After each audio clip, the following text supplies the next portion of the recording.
Okay, so good morning, TPC linkers. Welcome to this short presentation.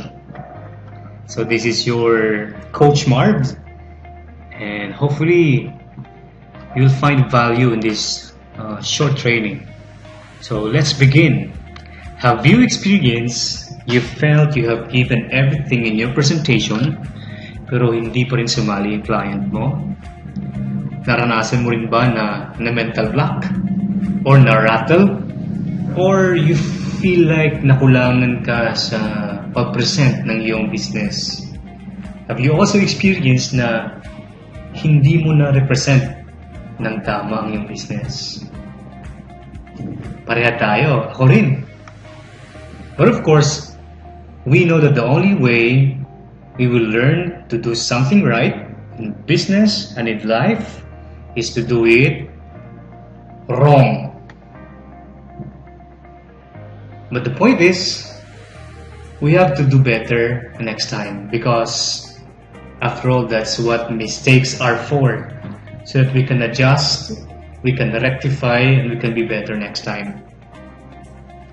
Kasi if we will not learn from our mistakes, what's the point of committing all those mistakes?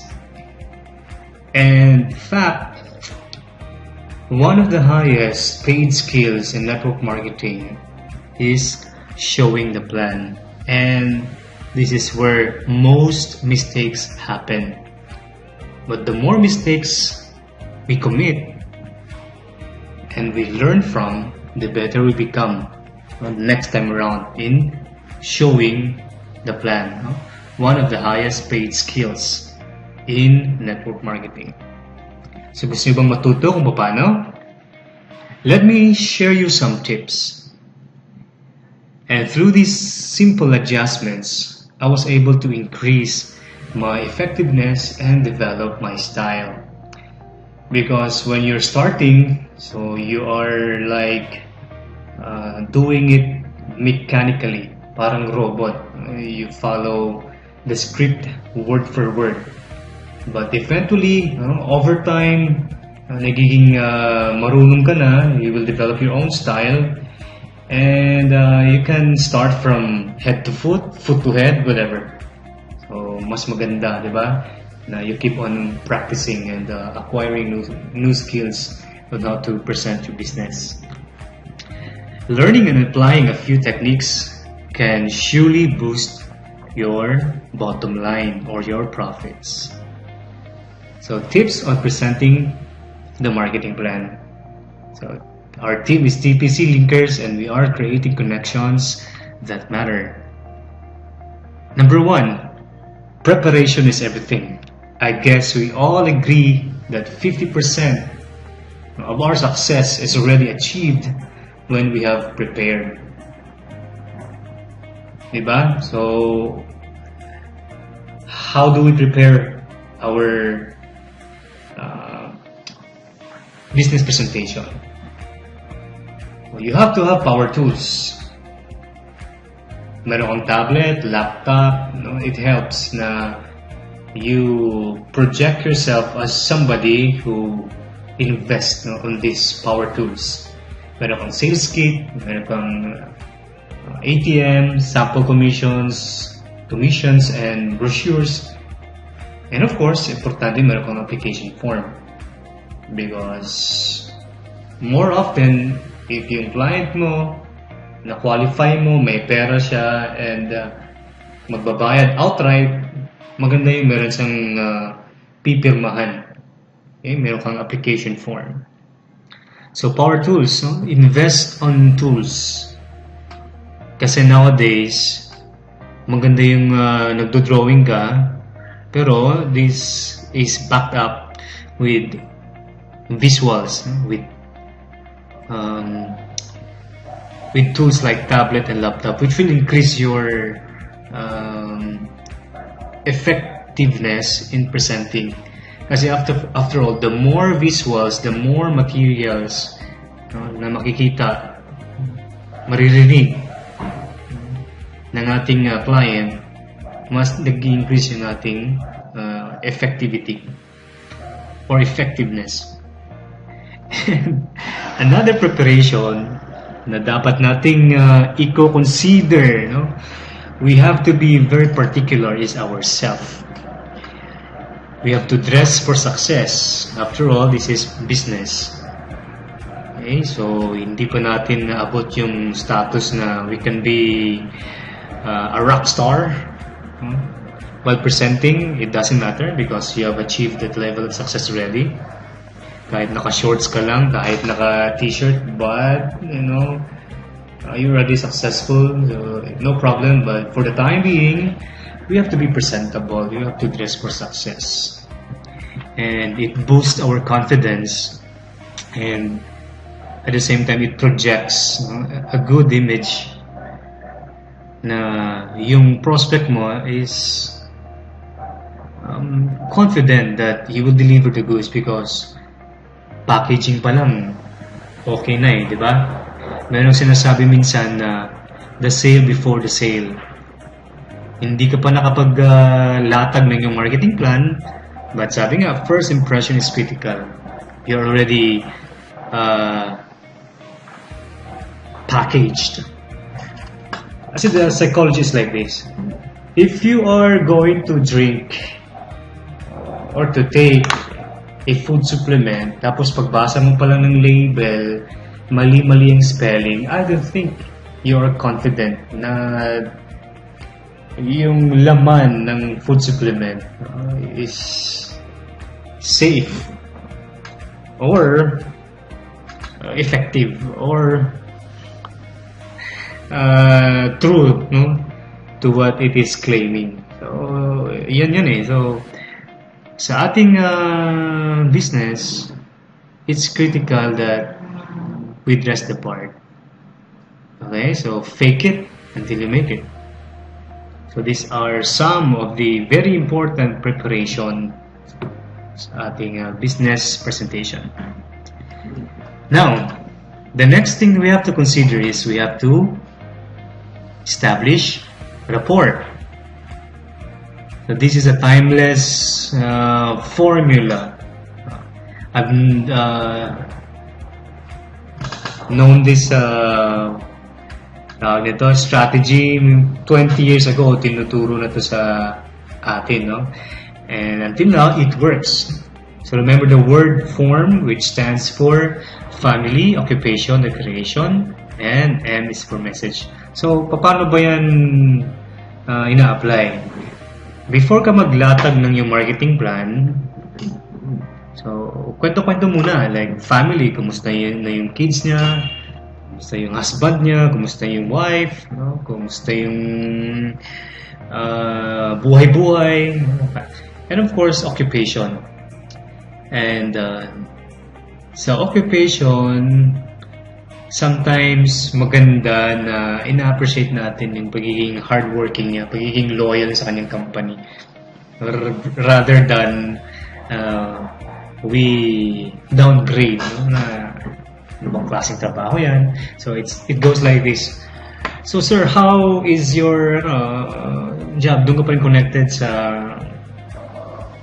ex-company? Maganda dun, di ba? Kasi malalaki yung mga benefits. Most of the times, ang sabihin niya, hindi nga eh. Kaya tayo naghahanap ng seller kasi hindi masyadong magandang benefits doon. Okay? Versus china-chastise. Nilalait mo yung business niya or yung kanyang company. Siyempre, he will defend his business and his job. So, you're putting a wall. So, you cannot proceed to your main business kung dyan pa lang meron ng resistance. R is for recreation. So maganda kasi pag meron kang background, no? Or during your talk, nalaman mo or naalam mo kung ano yung hobbies niya or recreation niya. Kung mahilig siya sa sports like basketball, kwento-kwento kayo muna about basketball, about NBA. Sino yung favorite player niya, ano yung favorite team niya, or kung sa babae naman, mahilig siya mag-garden, ano yung mga ginagawa niya during her vacant time. So this helps. And M is for message. Ano ba yung gusto mong i-share sa kanya? Okay, so this is the business part. So this form technique is testing the waters. Okay, so pag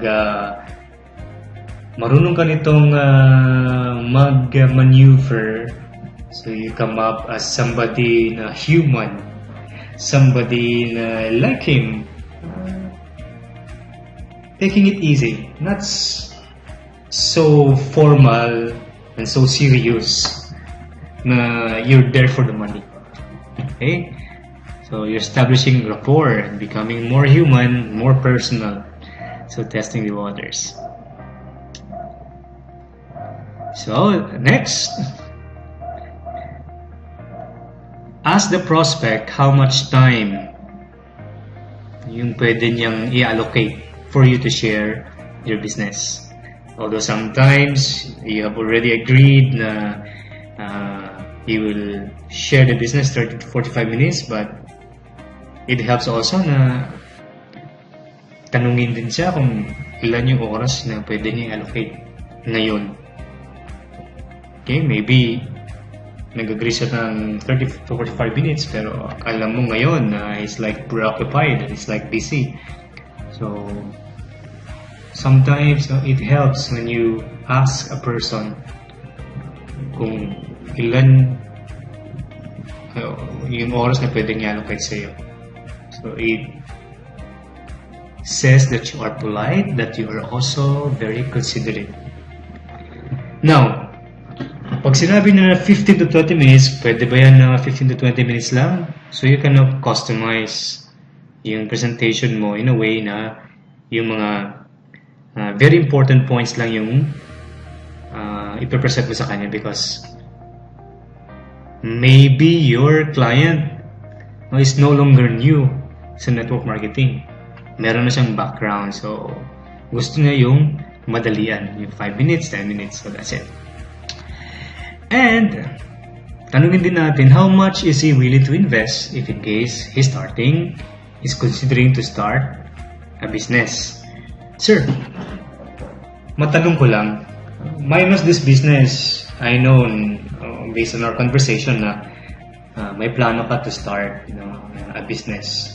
Mga magkano kaya, sir, yung naisip mo na kapital? So why is this important? Because pag sabihin niya na pwede ako mag-spend 50,000, so that means even your business is, let's say, 2,998 yung investment. So now, meron kang idea that he is capable to invest more. Okay, so that's the point. So, why bother to give him a big business kung yung kaya niya is only small business? And vice versa. Why bother to give him a small business kung kaya naman mag-invest as mobile stockist? So, makes sense, right? And you can ask about his why, his motivation. Sir, may I know why you are really interested mag-consider other options on making, money and sideline? Although you know the answer, but again, when you ask questions and you listen very well, eventually, if it's your time to explain, that person will reciprocate your politeness because you're a good listener and you take time to listen on his hugot, on his dreams, on his reasons, on his whys, why he wants to do business. And who knows, sometimes hindi ito tinatanong ng karamihan. And myself, I consider it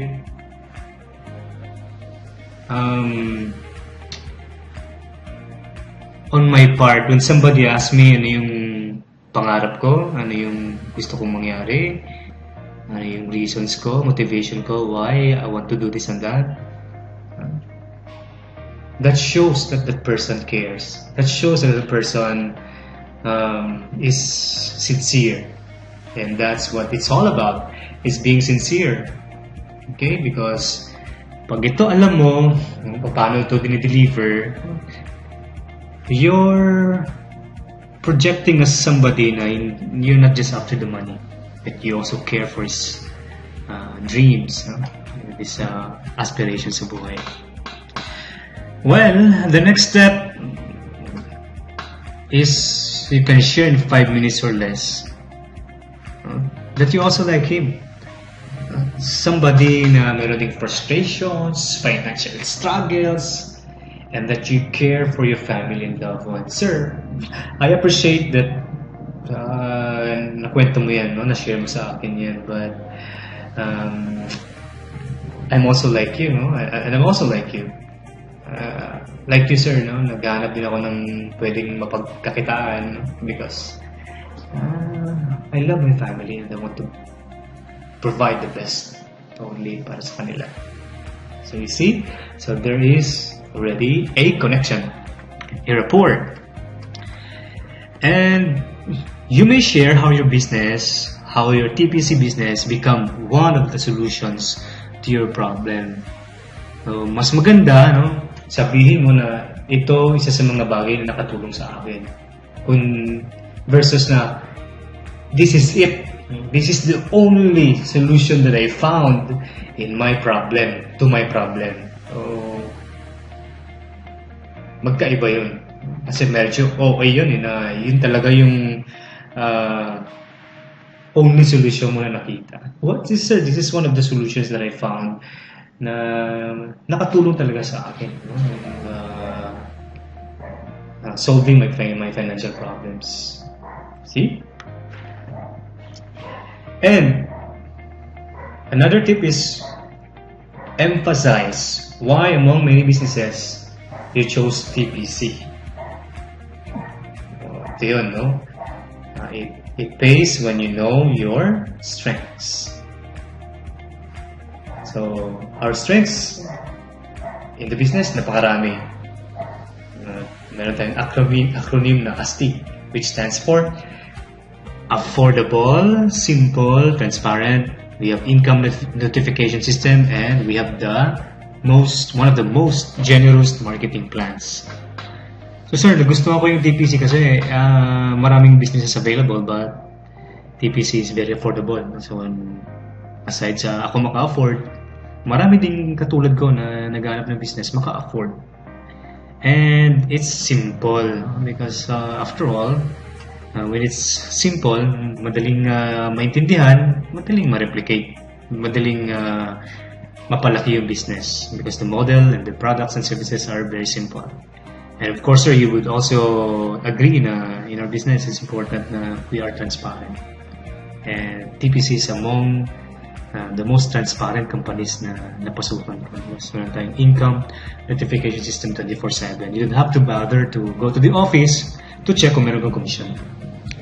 And nagustuhan ko sa TPC kasi sir, napaka-generous nila. Hindi lang malaki yung commission, kundi dumarating siya on time. And you have the opportunity kung gusto mong gawing load or gusto mong gawing cash. So these are our strengths. So incorporate this on your presentation. Another helpful tip on our showing our marketing plan, showing our business is before natin ilatag yung actual marketing plan, maganda meron tayong konting mind setting. Okay, so ito yung mga usual na ginagamit natin to set the environment. Wherein, pag meron tayong ganitong prelude sa ating business, nagiging mas open, nagiging mas malawak yung pangunawa ng ating client. So, isa sa mga pwede nating incorporate is yung TPC versus other network marketing in terms of products and services. Why? So, yung kanina yung astig, and ito pwede mong i-expound pa. Cash flow 101. Income versus expenses. So, isn't it true na sa ngayon, kailangan natin mag-business because sa bahay natin, mas marami yung ating expenses versus our income. Diba? Mas maraming lumalabas na pera kaysa pumapasok. Yun, yung mga banat na yun. No? So, kung ikaw papipiliin, sir, yung extra kita, which is the best? Monthly, weekly, or daily? So, these are called mindsetting. No? Example, one of the reasons, according to financial experts, that we are struggling financially, wouldn't you agree na mas marami tayong expenses versus income? Okay? And to make matters worse, yung ating income, pumapasok sa atin monthly. Minsan wala, minsan delayed. And yung ating expenses,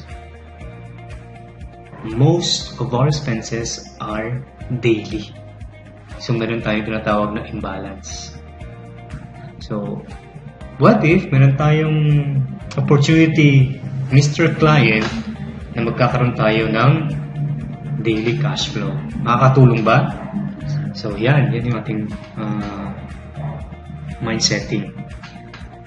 Another technique is yung quote, the famous quote of Robert Kiyosaki sa network marketing. So you should memorize this by heart because this will never get you wrong. No? Kahit saan mo ito sabihin, if you're in network marketing, this works. The richest people in the world build and look for networks. So you can state many examples. Si Mark Zuckerberg, meron siyang network of Facebook users. Si Manny Pangilinan, meron siyang network of load consumers. Si ABS-CBN, si SM networks. Pwede mo ring i-include in your presentation yung ating franchise model. So, the reason why TPC is a successful business because we are a copycat business. Ginagaya natin yung franchise model ng Jollibee, McDo, SM. So, ito yung kanilang formula, MSSS. So, just like Jollibee, yung market nila is food. Tayo naman, yung market natin, almost 90% ng mga Pilipino. Kasi gumagamit tayo ng cellphone. And we have the system. So, bibilin mo lang and the system is already up and running. So, just like Jollibee, you don't have to brainstorm kung ano yung logo mo, ano yung lasa ng chicken mo, paano yung customer care, things like that. It's already taken care of. So, you just buy the system, millions, but let the system run the business. So yun, services, we offer the best services. And also sa services, sir, ang ganda kasi ng ating business because our services is communications. We all know that we have to communicate. And the most affordable, the most available medium of communications sa buong bansa is cellphone. So, meron tayong services, sir, na hindi pwede wala. So, doon tayo pumapasok. So, you see that? And last S is structure. Just like Jollibee, so meron silang business structure na fina-follow. So, hindi na po sila nagbebenta ng manok, ng spaghetti, but they create business structure such that it allows them to create multiple business outlets. So sa atin, sir, ginagawa natin yun.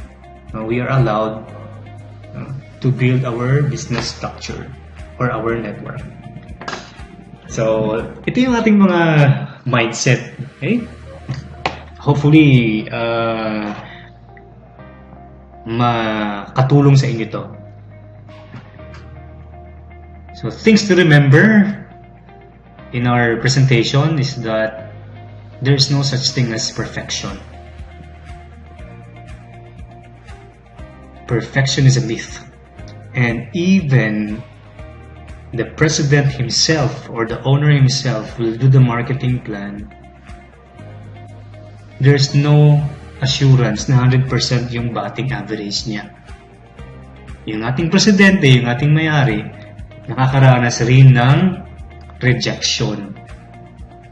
So, never mind perfection. Perfect na yung marketing plan mo, pero hindi ka rin nagsishare.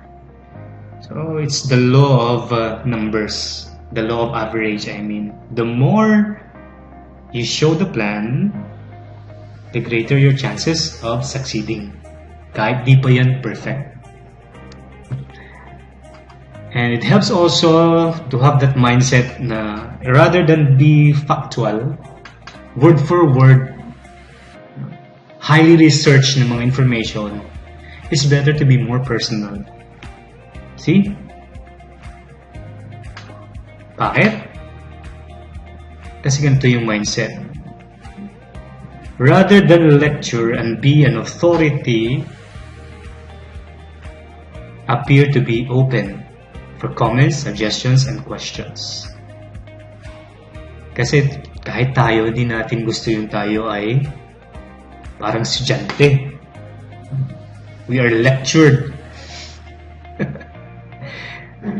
So, hindi tayo makapagsalita, maka-voice ng ating opinion because we are just there to listen and nothing more.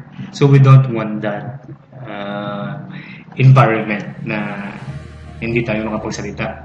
Okay? So, when you are personal, you are taking it easy. You're not somebody na you're appearing like expert and you know all things. Yung tao nagiging mas receptive sa mga ideas mo. But when you appear like you know everything, that you are the resource person of all things pertaining to your business and that you're always right, so you're inviting disaster. Parang china-challenge mo yung kausap mo. Okay? And you appear to be somebody na arrogant. Okay? So perfection is a myth. Be factual, be personal rather than be factual. So that's it. And another tip is what we're doing is sharing of ideas. It's a conversation. When you say conversation, two-way traffic yun, give and take. Versus performance. When I perform, you just watch. Okay? And when I'm done, you clap. So that's performance. Okay? So magkaiba yun. So I'm here to just share to you ideas. This is just parang we bounce ideas, inputs. I'm willing to listen and argue and agree to disagree. So yun ang conversation versus performance. So moving on, after all na nasabi mo na yung information mo, na-share mo na yung business, it's important that meron kang close. Okay, so ito yung aking realization na pag yung ating customer, yung ating client, may mga body signals. Okay, meron silang mga questions like paano mag-umpisa, magkano ang investment. So yun, no? Sinyalis yun na yung ating client is already planning to join, willing to join. Baga, tapos na yung explanation. So you have to have that killer instinct.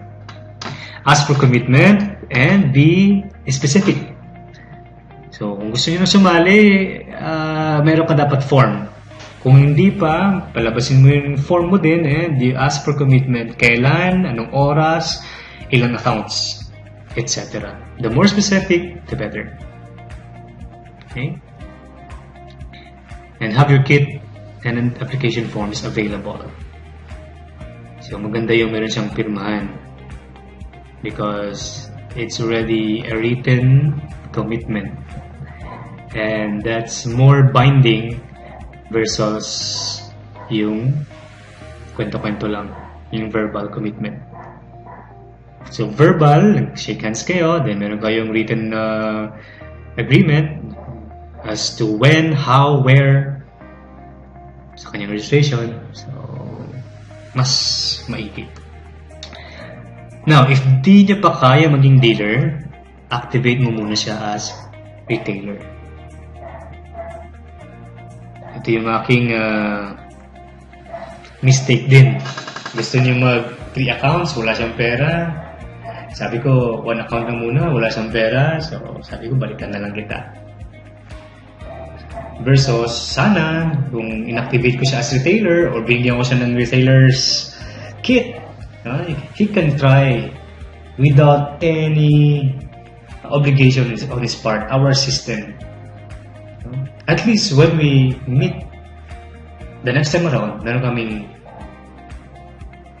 pag-uusapan. Point of conversation.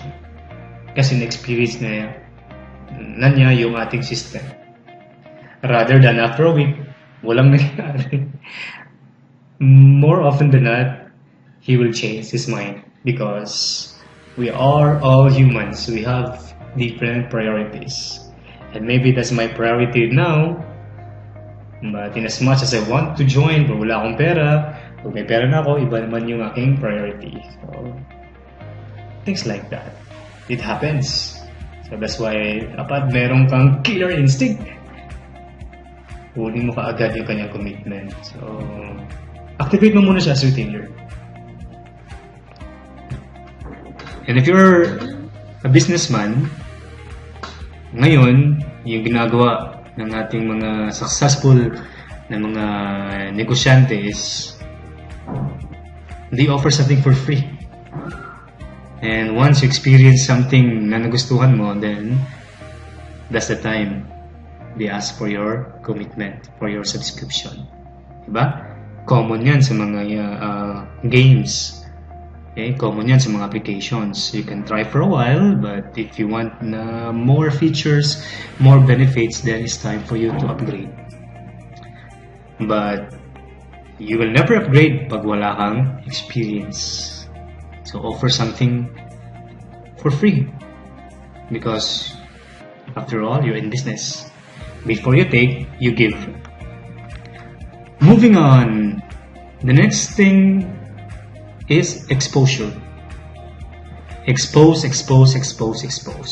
Maybe hindi pa siya ready ngayon, but this is your first exposure sa kanya ng ating business. Offer our website, YouTube videos, and our links and brochures. Even if nakasali na siya, I mean, nag-sign up siya, bibigyan mo pa rin ng mga ganitong tools. So,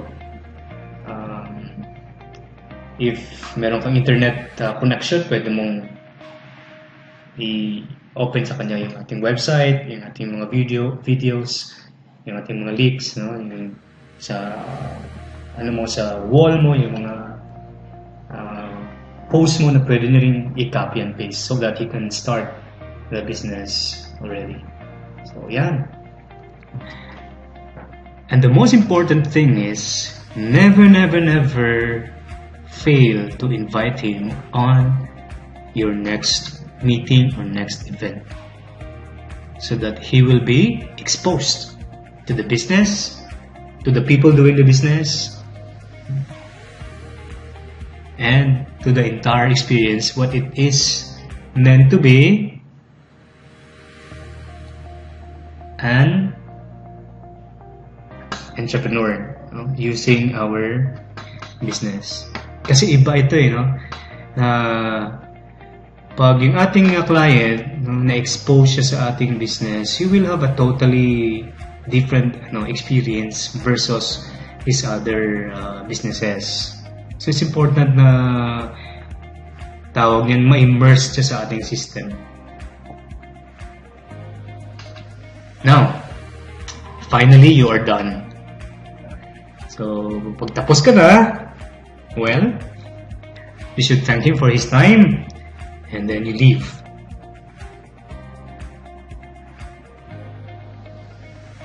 So, yun yung ating mga tips on how to become a much better presenter. Things that you can incorporate in your presentation that will enhance your effectiveness. And guys, this is for our own consumption only. Do not upload, please, because we created TPC Linkers Hub because we want this to be exclusive. Gusto nating ma-provide yung goal natin is yung quality na training that those who want to really learn, subscribe, and invest in trainings, meron silang avenue that on their own schedule they can browse our materials and educate themselves, so that when they go to the field, to their downlines and their groups, they have something to share. Okay, so hope that you like that arrangement. So not all members are allowed because we know that merong sumasali sa business that ang kanilang pakay lang is para lang makatipid, para lang makabenta ng load. So don't bother to expose them on these materials because after all, nila magagamit. Unless mag-upgrade siya. So why? Yun nga, hindi po lahat kagaya mo na gustong matuto. Huwag pilitin ang ayaw. So sabi nga ni Jim Rohn, only talk things that matter to people that truly care. So guys, can you leave comments on topics you want to know or share? And keep on tuning in dito sa ating hub. And more trainings to come and be shared by other members as well. Yung ating mga leaders, because after all, there's no such thing as monopoly of ideas. Lahat tayo, meron tayong backgrounds, expertise, experiences that we can also share so that our members, our group can benefit from our inputs. So that's it. May this information help you and equip you on your next business presentation. So this is again Coach Marv saying, do your business with heart, because after all, this business, we're not doing it for our own selves. We're offering it para sa ating mga mahal sa buhay, for family, because guys, believe me, I'm a recipient of the beauty of this business, that if something happens, once you build it right, you have a strong foundation in your business, pwede mo itong ipamana. Well, that's what we want. A business that we will do for 3 to 5 years, and pwede natin ipamana if something happens sa ating sarili. So I'm very thankful for this opportunity, and the business is all about helping others so that eventually we'll be able to help ourselves. So thank you for watching. God bless.